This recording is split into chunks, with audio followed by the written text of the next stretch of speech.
Kitab Amsal. Kitab Amsal adalah kitab kebijaksanaan Ibrani yang khas.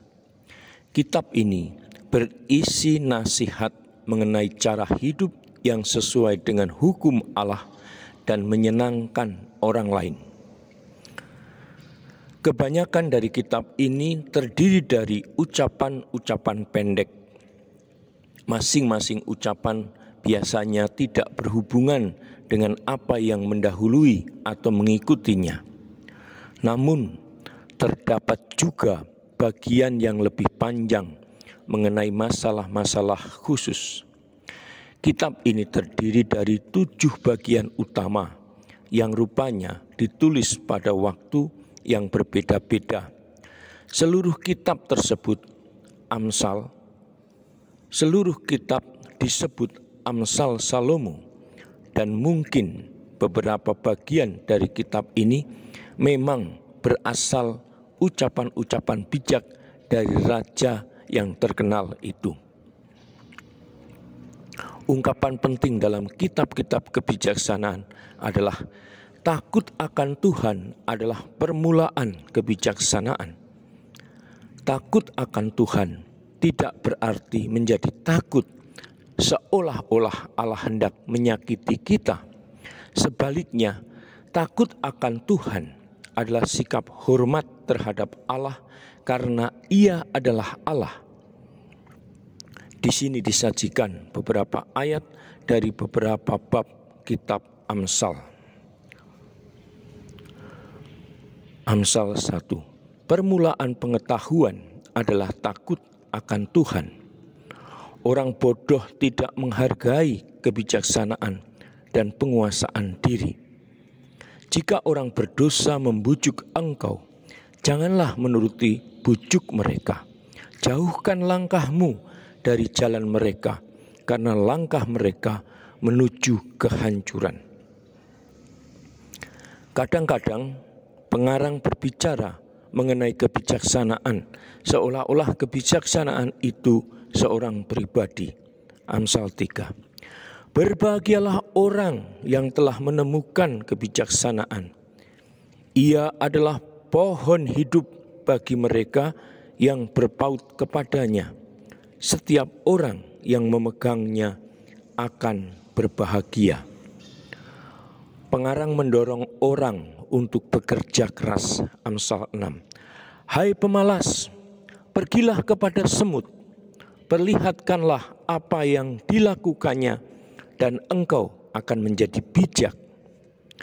Semut tidak mempunyai pemimpin, pengawas atau raja, namun selama musim menuai, mereka mengumpulkan persediaan makanan.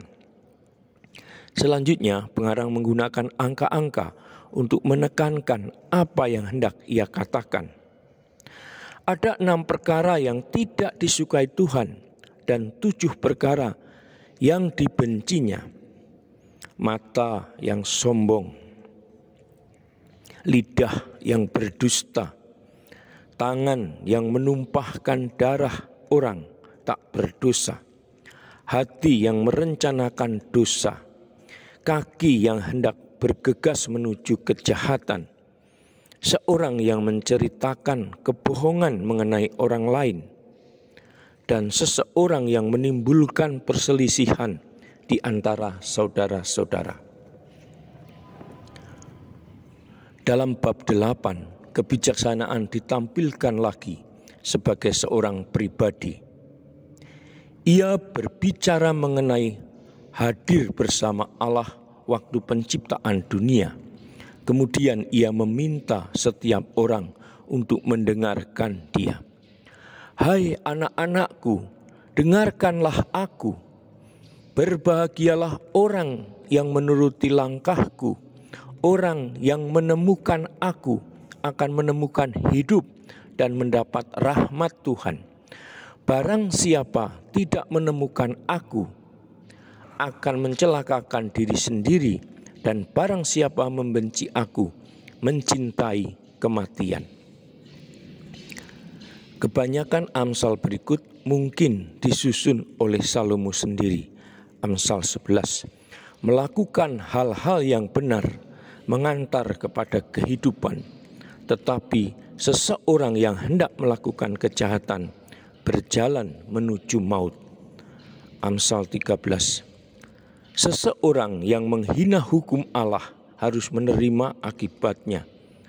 Sebaliknya, seseorang yang hormat terhadap perintah Allah akan diberi ganjaran. Amsal 15.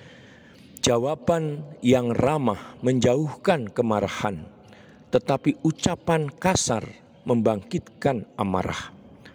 Mata Tuhan tertuju kemana-mana, mengawasi mereka yang melakukan kesalahan dan mereka yang melakukan yang benar. Lebih baik memiliki sedikit tetapi takut akan Tuhan daripada kaya tetapi penuh ketakutan.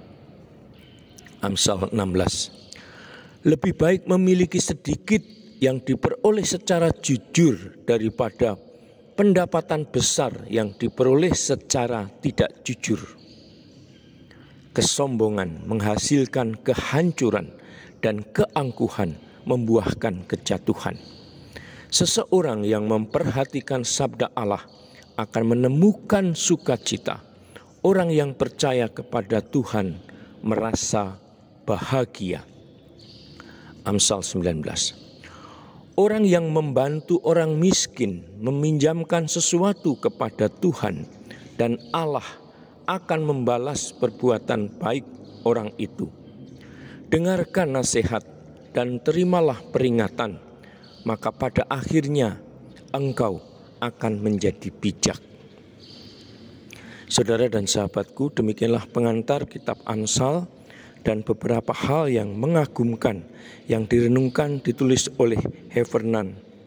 Semoga apa yang sudah dia katakan, dia renungkan ini membantu saya, Anda semua untuk juga kagum akan kitab Amsal ini, membacanya, merenungkannya, dan akhirnya kita menjadi bijaksana di dalam kehidupan ini, boleh mengalami rasa syukur, boleh mengalami hidup penuh cinta kasih dan selalu penuh pengharapan.